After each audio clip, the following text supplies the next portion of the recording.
Good evening, class. So in this final video discussion, I'll be giving just a quick review of some of my own personal thoughts about the book, The Outrageous Idea of Christian Scholarship by George Marsden, in which he challenges the assumption in academia that religious perspectives should be left out of academic discourse, and particularly that of the Christian persuasion. He challenges the idea that Christians have no place in academia, and that Christian scholarship is somewhat of a misnomer because of the inherent bias that Christians may bring to the table. His central claim is that Christian perspectives should have a legitimate place in the academy, just like feminist points of view or Marxist points of view or other points of view. He argues that the modern university often marginalize religious voices in ways that are inconsistent with its views on tolerance and acceptance and those types of things in today's modern liberal parlance. His arguments essentially center around the idea that there are no completely objective worldviews, that everyone, no matter what background a scholar is coming at a topic from, they have a inherent bias or a worldview by which they see the world, whether religious or secular, doesn't matter.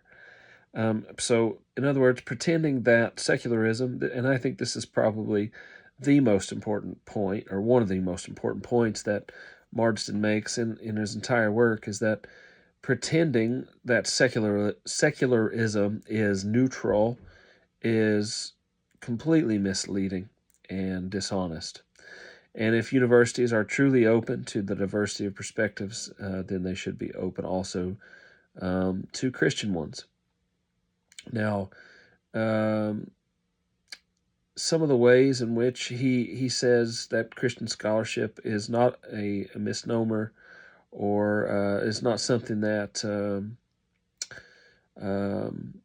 should be taken lightly, is because basically everything, the Christian worldview demands academic rigor. It demands that we tell the truth, that we be honest, that we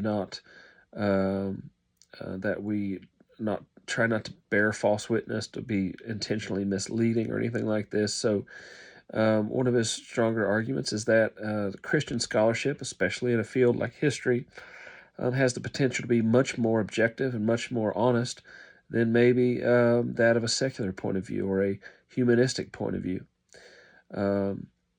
Now, perhaps one of the critiques you could have of Marsden is that he maybe emphasizes the pluralistic aspect a little too much, and that's obviously coming from a Christian point of view.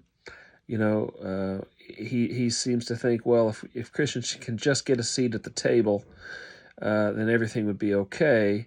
And of course, we know that Christians often have a seat at the table, but their voices aren't typically heard. You can have a seat at the table, but it doesn't mean that your voice is going to be heard or taken seriously. And so that may be one of the more very modest critiques of Marsden's work here, is that he does tend to still operate within liberal framing when he tries to argue for the validity of Christian scholarship. And so,